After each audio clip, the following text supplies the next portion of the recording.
इन दिनों दुनिया भर की नज़र भारतीय राजनीति पर टिकी हुई है।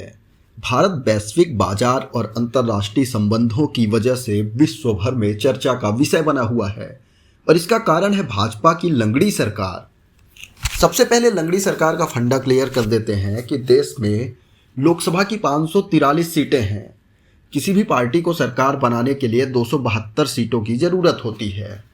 जिसके पास 272 या उससे अधिक सीटें होती हैं उसे बहुमत कहा जाता है।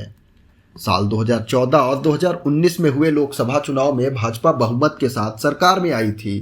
इस बार वो और अधिक सीटें जीतने का दावा कर रही थी, लेकिन इस बार मामला बिगड़ गया।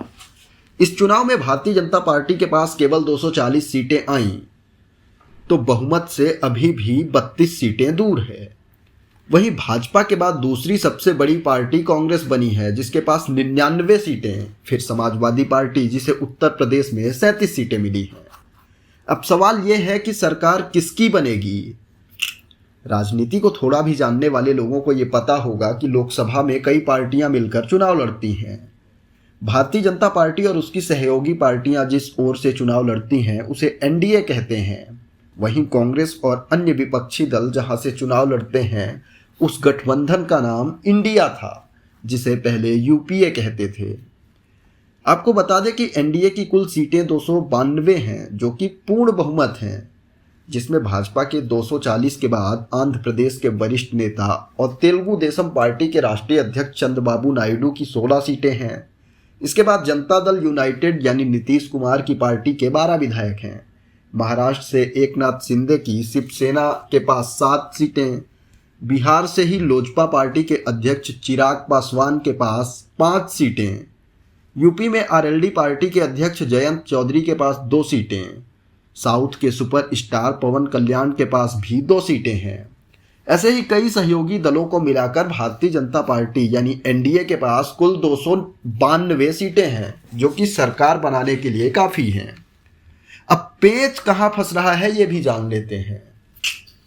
चंद्रबाबू नायडू और नीतीश कुमार भाजपा का साथ छोड़कर इंडिया गठबंधन के साथ चले जाते हैं तो भारतीय जनता पार्टी अपनी सरकार नहीं बना पाएगी। लेकिन ये दोनों ही बड़े नेता मोदी सरकार में अपनी अपनी मांगें लेकर बीजेपी का समर्थन करने के बदले निगोशिएट कर सकते हैं। कई मीडिया रिपोर्ट्स के मुताबिक चंद्रबाबू नायडू केंद्र में लोकसभा स्पीकर सहित 6 से 7 मंत्रालयों की मांग कर रहे हैं, तो वहीं कुछ सूत्र बता रहे हैं कि नीतीश कुमार रक्षा और रेल मंत्रालय सहित 5 मंत्रालयों की मांग कर रहे हैं। इसके अलावा दोनों नेता अपने अपने राज्य को स्पेशल राज्य का दर्जा दिलाने की भी मांग कर रहे हैं। आपको बता दें कि स्पेशल राज्य का दर्जा उसे मिलता है जो राज्य केंद्र की नज़र में पिछड़ा होता है। केंद्र सरकार की ओर से उस राज्य को अति पिछड़ा मानकर उस पर बहुत ज़्यादा पैसे निवेश किए जाते हैं। अब अगर भारतीय जनता पार्टी इन दोनों नेताओं की मांग मान लेती है तो बहुमत के साथ सरकार बना सकते हैं, लेकिन भाजपा के लिए ये राह उतनी आसान नहीं है जितनी लग रही है। क्यों, आइए जान लेते हैं।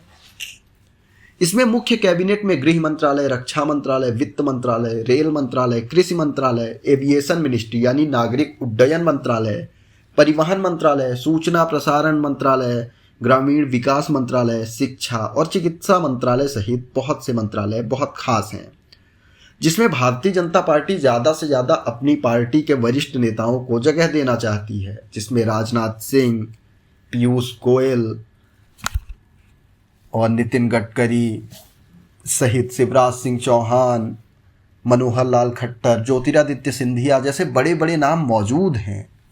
अब इन्हें दरकिनार करके चंद्रबाबू नायडू और नीतीश कुमार के अलावा और भी कई नेता हैं, जिनमें एकनाथ शिंदे, चिराग पासवान, जीतन राम मांझी, अनुप्रिया पटेल, पवन कल्याण, जयंत चौधरी सहित कई नेता हैं जिन्हें कम से कम एक मंत्रालय तो देना ही होगा।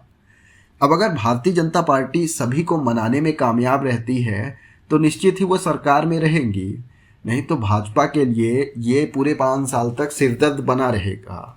खैर, आज दिल्ली में नरेंद्र मोदी के आवास पर सभी एनडीए नेताओं की बैठक संपन्न हुई, जिसमें सर्वसम्मति से नरेंद्र मोदी को एनडीए का नेता चुन लिया गया है।